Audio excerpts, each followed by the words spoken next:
बिस्मिल्लाहिर्रहमानिर्रहीम। अस्सलाम वालेकुम students, welcome back to my channel. आज की वीडियो क्लास 7 के लिए है। चैप्टर 10 है, एक्सरसाइज 10D है एंड क्वेश्चन हम इसका फर्स्ट स्टार्ट कर रहे हैं।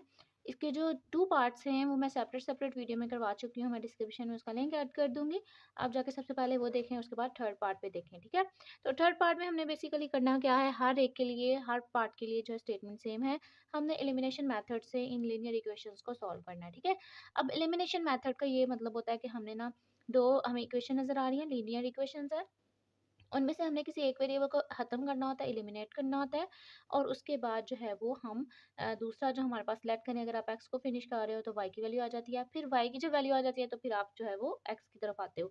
तो अब आपने एलिमिनेट कैसे करना है, आपने सबसे पहले तो देखना है कि आपके पास इक्वेशन के जो कोफिशिएंट्स हैं, यानी कि जो आपको वेरिएबल कुछ नज़र आ रहे हैं, उनके जो कोफिशिएंट्स हैं वो क्या सेम है। अगर सेम नहीं है तो आप सबसे पहले उनको सेम बनाओगे और उनको ऐड या सब्ट्रैक्ट की फॉर्म में कन्वर्ट करके जो भी आप वेरिएबल एलिमिनेट करना चाह रहे हैं वो एलिमिनेट कर लेंगे। ठीक है, अच्छा, अगर मैं बात करती हूँ यहाँ पे एक्स वेरिएबल की, एक्स वेरिएबल के साथ यहाँ पे फर्स्ट पे कोई कोफिशिएंट नहीं है तो 1 एग्जिस्ट कर रहा है, और सेकंड इक्वेशन में, सेकंड लीनियर इक्वेशन में 8 है।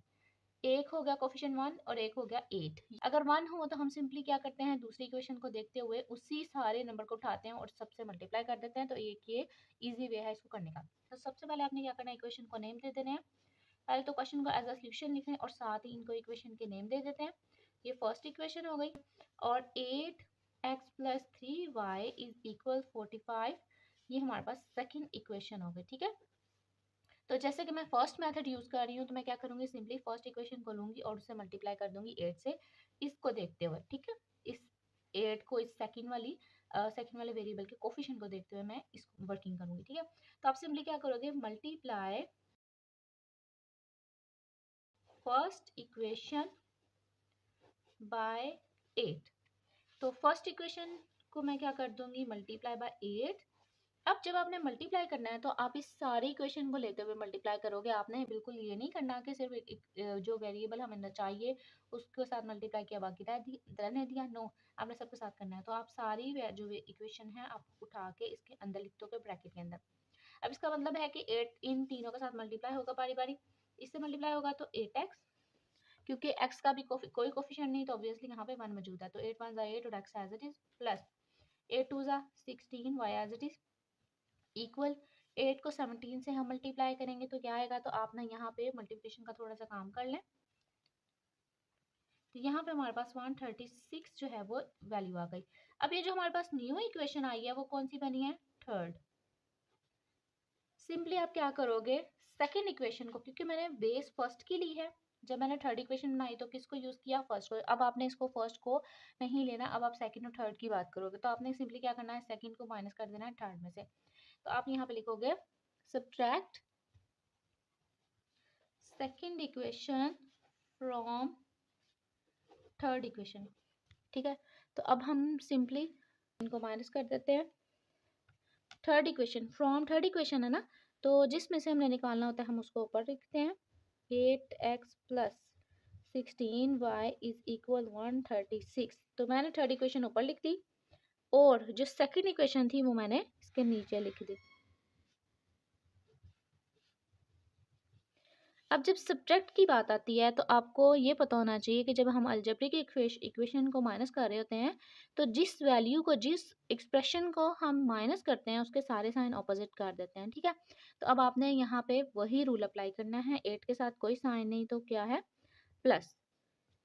ऑब्वियसली यहाँ पे प्लस मौजूद है तो हम जब इनको चेंज करेंगे तो क्या होगा, माइनस। प्लस है तो माइनस, यहाँ पे भी कोई साइन नहीं तो प्लस का साइन एग्जिस्ट कर रहा है, तो ये भी किस में चेंज हो जाएगा, माइनस में। मैं मार्कर से इसलिए हाईलाइट कर रही हूँ ताकि आपको पता हो कि हमने यूज भी यही करने हैं। ठीक है, अब यहाँ पे एक्स के 8 के साथ कोई साइन नहीं तो ऑब्वियसली यहाँ पे प्लस का साइन मौजूद है। अब आप यूज करोगे प्लस माइनस माइनस, 8 में से 8 निकाला 0x, या तो आप इसको डायरेक्टली कट कर दो। प्लस माइनस माइनस, 16 में से जब मैं 3 को निकालूंगी तो 13y आएगा, और साइन कौन सा आएगा, बड़ी वैल्यू का जो कि 16 के साथ प्लस है, इज इक्वल। और y मैंने इसलिए एज इट इज लिखा क्योंकि ये प्लस और माइनस हो रहा है, इस वजह से इनके को वेरिएबल को हम उनकी पावर को चेंज या ऐड या सब्ट्रैक्ट कुछ भी नहीं करेंगे। यहाँ पर सिंपल जो वेरिएबल आपको नजर आ रहा है आपने वही एक दफ़ा लिख देना है। अच्छा, अब बात करते हैं इसकी प्लस माइनस माइनस, 136 में से 45 को हम माइनस कर देते हैं, तो 6 में से 5 निकाला 1। अब 3 में से 4 नहीं निकलता, तो फुल 13 ले लेते हैं, 13 में से 4 निकाला तो 91। अब ये जो प्लस 13 है ना, ये वाई के साथ यहाँ पे मल्टीप्लाई हो रहा है, कोई साइन नहीं है लेकिन हमें पता है यहाँ पे क्या हो रहा है, मल्टीप्लाई मल्टीप्लाई हो रहा है, इक्वालिटी की दूसरी साइड पे जाके 91 के साथ डिवाइड हो जाएगा। और ये जो प्लस है ये एलिमिनेट कर देते हैं, क्योंकि हमें पता है कि अगर कोई भी वैल्यू है तो उसके साथ अगर कोई साइन मौजूद नहीं है तो वहाँ पे प्लस होता है, तो आप उसको एलिमिनेट कर दें। यहाँ अगर आप यहाँ पे भी लिख लेते हैं तो कोई इश्यू नहीं है, वो सिंपल आपका प्लस ही आ जाएगा। अब बात करते हैं इसकी 13 की और 91 की। अब हम देखते हैं कि 13 और 91 अब तो एक फ्रैक्शनल फॉर्म आ गई है, तो हम देख लेते हैं कि कोई ऐसी वैल्यू है जो 91 जो है वो 13 के टेबल में आता है कि नहीं।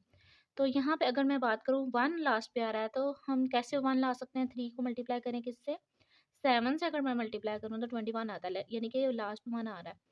3 7 सा 21, 1 यहाँ 2 कैरी चला जाएगा, 7 1 सा 7 और 2 में 2 ऐड किया तो 9, मतलब आ रहा है 13 1 सा 13 एंड 13 7 सा 91। तो y की वैल्यू हमारे पास आ गई 7। अब ये जो y की वैल्यू आई है, आप सिंपली क्या करें, इन दोनों इक्वेशन में से किसी एक इक्वेशन में पुट करें और आपका x का आंसर आ जाएगा। आपने सिंपली यहाँ लिखना है पुट y इज इक्वल 7 या value of y in first equation. तो फर्स्ट इक्वेशन हमारे पास क्या है, x plus 2y is equal 17 x plus 2।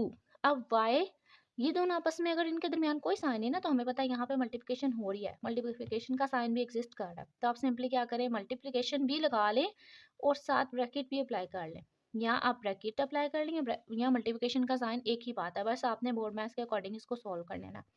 क्योंकि कुछ बच्चे क्या करते हैं, वो x प्लस 2 और फिर मल्टीप्लिकेशन का साइन और फिर वैल्यू, तो वो जो है ना उससे गड़बड़ हो जाती है, इसलिए आपने ब्रैकेट अप्लाई कर लेनी है। और y की जगह मैं यहाँ पे क्या लिख दूँगी, 7 इज इक्वल 17, x प्लस 2 7 सा 14 इज इक्वल 17। अब हमें x की वैल्यू चाहिए, तो इक्वालिटी की इस साइड पे यानी कि x के साथ एक्स्ट्रा हमारे पास 14 है जो कि प्लस हो रहा है, इक्वालिटी की दूसरी साइड पे जाके क्या हो जाएगा, माइनस। आपने क्या करना है, सबसे पहले तो जिसको आपने ट्रांसफर करना है ना, प्लस 14 को आपने ट्रांसफर करना है, उसको आप इग्नोर कर दें, बाकी सारी वैल्यू लिखते हैं, बाकी सारी वैल्यू लिखते हैं x इक्वल 17, ठीक है। और जब हम ये वैल्यू लिख लेंगे फिर आप इसको ट्रांसफर करें विद चेंजिंग द साइन, यानी कि साइन जब आप चेंज करोगे और साथ लिख लोगे। ये मैं इसलिए बताती हूँ बार बार, क्योंकि कुछ बच्चे क्या करते हैं, जो इक्वालिटी की दूसरी साइड पे वैल्यू होती है ना, जिसको हमने चेंज करना ही नहीं है, ट्रांसफर करना ही नहीं है, उसका साइन उठा के चेंज कर देते हैं, हालांकि वो चीज़ गलत होती है। तो आपने ये चीज़ याद रखनी है। अब यहाँ पे 17 के साथ कोई साइन है, तो ऑब्वियसली यहाँ पे कौन सा साइन है, प्लस का साइन है। 17 में से 14 को माइनस करेंगे 3 आ जाएगा, और साइन भी प्लस का आएगा, इसको इग्नोर कर दें आप, ठीक है। तो ये हमारे पास x और y की वैल्यू आ गई। अगर आप ये जानना चाह रहे हैं कि आपका आंसर ठीक है, तो आप सिंपली क्या करें, x और y की वैल्यू पुट करें, फर्स्ट या सेकंड इक्वेशन जो भी आपको आसान सी लग रही है उसमें पुट करें, x की वैल्यू 3, y की वैल्यू 7, ऐड कर देते हैं, क्या आएगा, 2 7 सा 14, 14 में जब हम 3 ऐड करेंगे तो ऑब्वियसली क्या आएगा, 17 आएगा। तो ये हमारे पास जो है वो एग्जैक्टली और करेक्ट आंसर